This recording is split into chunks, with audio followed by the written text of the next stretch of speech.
नमस्कार, सुप्रभात। मैं हूं साइमा खान। आप देख रहे हैं डीडी न्यूज। मेरे साथ है मेरी सहयोगी मनीषा। शुरुआत करते हैं हेडलाइन से।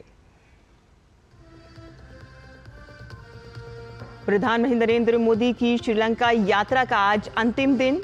राष्ट्रपति अनुरा कुमारा दिसानायके के साथ अनुराधापुर में संयुक्त रूप से रेलगाड़ी को दिखाएंगे हरी झंडी।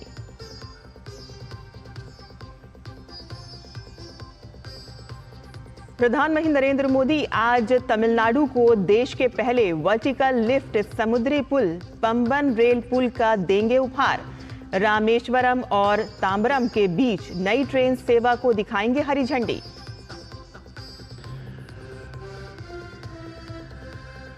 राष्ट्रपति द्रौपदी मुर्मू के हस्ताक्षर के साथ ही वक्फ संशोधन बिल ने लिया कानून का रूप। नया वक्फ कानून अब पूरे देश में हुआ लागू।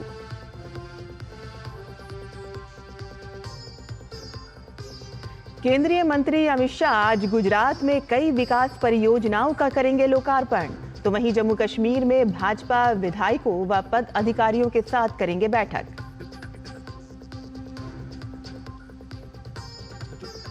और देश भर में आज हर्षोल्लास के साथ मनाई जा रही है रामनवमी।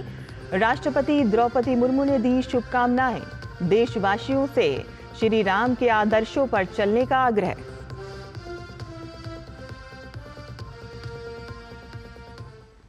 और अब समाचार विस्तार से। प्रधानमंत्री नरेंद्र मोदी श्रीलंका की यात्रा पर हैं। प्रधानमंत्री आज अनुराधापुर का दौरा करेंगे, जहां वे जयाश्री महाबोधि मंदिर में जाएंगे और इसके साथ ही श्रीलंका के राष्ट्रपति अनुरा कुमारा दिसानायके के साथ रेल परियोजनाओं का उद्घाटन करेंगे।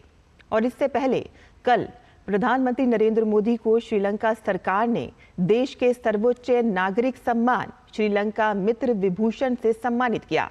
श्रीलंका के राष्ट्रपति ने इसे दोनों राष्ट्रों के बीच मित्रता का प्रतीक बताया। प्रधानमंत्री नरेंद्र मोदी आज तमिलनाडु का दौरा करेंगे। रामनवमी के अवसर पर प्रधानमंत्री मोदी देश के पहले वर्टिकल लिफ्ट सी ब्रिज नए पंबन रेल पुल का उद्घाटन करेंगे। नया पंबन रेल पुल रामेश्वरम को मुख्य भूमि से जोड़ता है, जो भारतीय इंजीनियरिंग का एक शानदार उदाहरण है। उद्घाटन के बाद प्रधानमंत्री मोदी रामनाथ स्वामी मंदिर में पूजा अर्चना करेंगे और एक जनसभा को संबोधित करेंगे। और इसके अलावा प्रधानमंत्री तमिलनाडु में 8,300 करोड़ रुपए से अधिक की लागत वाली विभिन्न रेल और सड़क परियोजनाओं की आधारशिला रखेंगे और उन्हें राष्ट्र को समर्पित करेंगे। ये सभी परियोजनाएं धार्मिक स्थलों और पर्यटन केंद्रों को बेहतर रूप से जोड़ेंगी, शहरों के बीच की दूरी घटाएंगी और मेडिकल कॉलेज, बंदरगाहों और बाजारों तक तेज पहुंच सुनिश्चित करेंगी। और साथ ही ये किसानों, चमड़ा उद्योग और लघु उद्योगों को भी नई ऊर्जा देंगी। केंद्रीय गृह एवं सहकारिता मंत्री अमित शाह आज 3 राज्यों के दौरे पर रहेंगे। सबसे पहले वो गुजरात के गांधीनगर में इफ्को की क्लोल इकाई के स्वर्ण जयंती समारोह में शामिल होंगे और इसके साथ ही गृह मंत्री बीज अनुसंधान केंद्र की स्थापना कार्यक्रम में शामिल होंगे। और इसके बाद दोपहर में राजस्थान में कोटपुतली में बाबा बालकनाथ आश्रम 108 कुंडलीय रुद्र महामृत्युंजय महायज्ञ की महापूर्णाहुति एवं सनातन सम्मेलन में भाग लेंगे। और इसके बाद गृह मंत्री जम्मू कश्मीर जाएंगे। अपनी यात्रा के दौरान अमित शाह वर्तमान कानून और व्यवस्था परिदृश्य का आकलन करने के लिए एक उच्च स्तरीय सुरक्षा समीक्षा बैठक की अध्यक्षता करेंगे। बैठक में पुलिस, केंद्रीय सशस्त्र पुलिस बलों और खुफिया एजेंसियों के वरिष्ठ अधिकारी शामिल होंगे। बैठक में आतंकवाद विरोधी अभियानों, सीमा पार से घुसपैठ के प्रयासों और जम्मू कश्मीर में समग्र सुरक्षा परिदृश्य पर चर्चा होने की उम्मीद है। और इसके साथ ही वो भाजपा विधायकों और पद अधिकारियों के साथ बैठक करेंगे।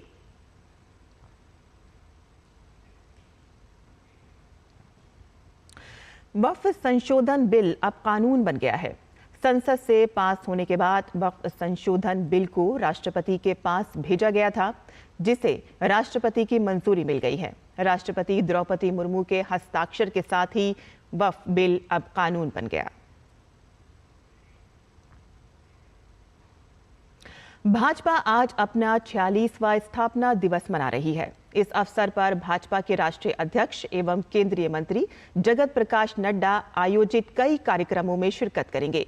जेपी नड्डा पार्टी कार्यालय में ध्वजारोहण करेंगे और जनसंघ के संस्थापक डॉक्टर श्यामा प्रसाद मुखर्जी एवं पंडित दीनदयाल उपाध्याय की प्रतिमाओं पर पुष्पांजलि अर्पित करेंगे।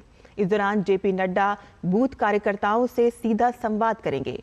जेपी नड्डा पार्टी की वायोवृत्त कार्यकर्ता एवं 1997 में दिल्ली की मेयर रहीं 98 वर्षीय श्रीमती शकुंतला आर्या के घर जाकर उनसे मुलाकात कर उनके आवास पर भी पार्टी का झंडा फहराएंगे।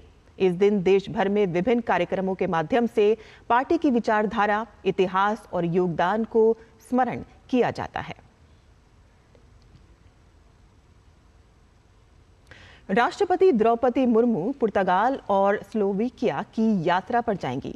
द्रौपदी मुर्मू पिछले 27 साल बाद पुर्तगाल की यात्रा पर जाएंगी। पुर्तगाल के राष्ट्रपति मार्सेलो रेबेलो डी सूजा के निमंत्रण पर 7 से 8 अप्रैल को पुर्तगाल की राजकीय यात्रा पर रहेंगी। विदेश मंत्रालय के मुताबिक राष्ट्रपति 4 दिनों के दौरे के दूसरे चरण में स्लोवाकिया जाएंगी। 29 वर्षों में उनकी स्लोवाकिया की ये पहली ऐसी यात्रा होगी। 10 अप्रैल तक वो इन दोनों यात्राओं पर रहेंगी। भारत के यूरोप के संबंध और जुड़ाव पहले से काफी अच्छे हो रहे हैं और इस लिहाज से यात्रा और भी महत्वपूर्ण हो जाती है। इस यात्रा का मकसद भारत और स्लोवाकिया के बीच संबंधों को मजबूत करने और विस्तार देने पर केंद्रित होगा। विशेष तौर पर इस मुलाकात में व्यापार, प्रौद्योगिकी और सांस्कृतिक का आदान प्रदान रहेगा। पुर्तगाल की यात्रा ऐतिहासिक है क्योंकि ये नई दिल्ली और लिस्बन के बीच राजनयिक संबंधों की 50वीं वर्षगांठ के जश्न के तौर पर है। राष्ट्रपति डिसूजा ने 2020 में भारत का दौरा किया, जबकि प्रधानमंत्री एंटोनियो कोस्टा 2019 में आए थे। आज चैत्र मास की रामनवमी भगवान राम का जन्मोत्सव है। पूरे देश में रामनवमी का भारी उल्लास है। भगवान श्री राम के जन्मोत्सव के लिए राम मंदिर और अयोध्या पूरी तरह से सज धज कर तैयार है। इस मौके पर अयोध्या में राम लल्ला का विशेष अभिषेक और श्रृंगार के बाद तिलक और आरती की जाएगी। रामनवमी पर आज करीब 50 लाख श्रद्धालुओं के राम लल्ला के दर्शन करने के लिए अयोध्या पहुंचने की उम्मीद है। भगवान राम के जन्मोत्सव पर राम भक्त हनुमान के मंदिरों में भी भक्तों का भारी तांता लगा हुआ है। वहीं जन्मोत्सव को लेकर अयोध्या में कई सांस्कृतिक कार्यक्रमों का आयोजन किया गया है।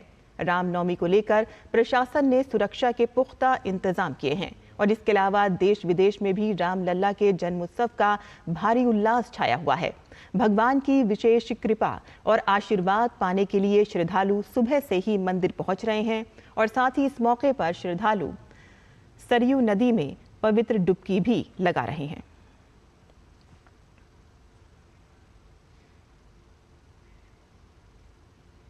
और राष्ट्रपति द्रौपदी मुर्मू ने रामनवमी की पूर्व संध्या पर सभी देशवासियों को बधाई दी है। राष्ट्रपति ने अपने संदेश में कहा कि ये पावन पर्व भगवान श्री राम के सत्य, धर्म और नैतिकता के मार्ग पर चलने की प्रेरणा देती है। राष्ट्रपति मुर्मू ने देशवासियों से श्री राम के आदर्शों से सीख लेकर संपूर्ण मानवता के कल्याण की दिशा में कार्य करने का आग्रह किया। और हिंदी सिनेमा में बादशाह के नाम से मशहूर अभिनेता शाहरुख खान ने वेव समिट को लेकर उत्सुकता जाहिर की है। शाहरुख ने सोशल मीडिया वेव 2025 का पोस्टर शेयर कर खुशी व्यक्त की है। उन्होंने कहा कि मई 2025 में आयोजित होने वाली ये समिट रचनात्मक क्षेत्र से जुड़े लोगों के लिए बेहद शानदार मंच बनने जा रही है।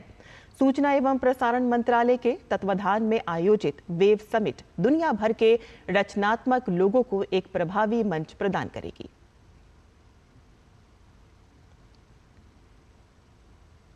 और इस विशेष बुलेटिन में बस इतना ही। मुझे और मेरी सहयोगी मनीषा को अनुमति दें, लेकिन आप देखते रहिए डीडी न्यूज़। नमस्कार।